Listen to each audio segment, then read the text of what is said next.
వాళ్ళు వచ్చారు. స్కూల్ యజమాని 6-7 వచ్చారు. కాలేజీ నుంచి ఒక్కడని వచ్చిండా?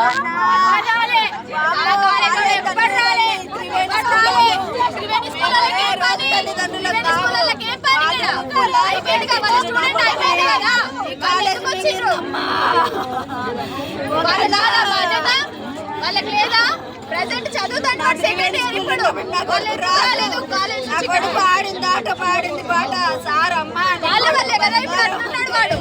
నేను నవ్వినా ముసి నవ్వులు నవ్వుకొని నా కొడుకుని తీసుకొచ్చుకున్నా. అమ్మ నీ కొడుకు బంగారం అన్నాడు sir, Suresh sir, principal sir. అమ్మో నా 3 పిల్లలు బంగారాలు. నేను ఎంత మురిసిపోయినా. ఒక్క కాలేజీలో జాయిన్ చేసి ఒక్క సంవత్సరం మంచుకున్నాడు కొడుకు. సెకండ్ ఇయర్ కాలేజ్ మొదలు పెట్టి ఒకటే టార్చర్. ఏంది నాన్న అంటే తర్వాత చెప్తా మమ్మీ, ఏంది నాన్న అంటే తర్వాత చెప్తే గొడవ చేస్తారని వాడు చెప్పలేదు. నేను ఎక్కడికి వచ్చి నీ బాధ ఏందని అడిగితే ఏం చెప్తావయ్యా? ఓ తండ్రి నీకే తక్కువైంది నాన్న. 6ంటికి నా కొడుకు చీకట్ల 6ంటికి బండి ఎక్కిపోతే మళ్ళీ 8 అయినాక ఇంటికి వస్తాడు. నేనేం మాట్లాడాను. నా నాన్నకు నీళ్లు పెట్టి దానం పోసి తినిపించి మళ్ళీ పోయి పండుకుంటే నాన్న నేనేం అడగను నిన్ను, నేనేం అడగను. నా కొడుకు చదువుకుంటాడు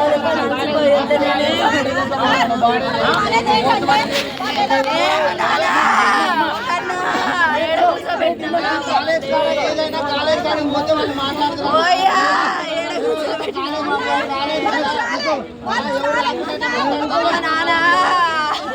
6ంటికి ఎవరైనా లేస్తారా పిల్లలు? 6ంటికి లేచి కాలేజీకి ఉండాలంటే నా కొడుకు 4ంటికి లేవాలా? అది కూడా ఒకటి లేపాలా? సర్లే నాన్న పోయి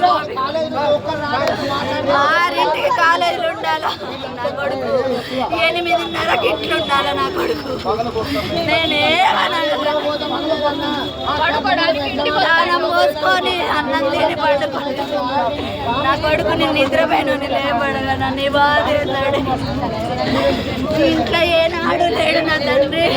9వ క్లాసు నుండి ఏ రోజు ఇంట్లో ఉన్నది లేదు. కాలేజీ స్కూలు కాలేజీ చదువుకుంటేనే మన బతుకులు మారుతాయి నాన్న. మనకు ఉద్యోగాలు లేవు నాన్న, మనకు భూములు లేవు, జాగాలు లేవు. చదువుకోవాలా అనే చెప్పుకునేదాన్ని కాదు. నా చదువు నా కొడుకుని మింగిందమ్మా.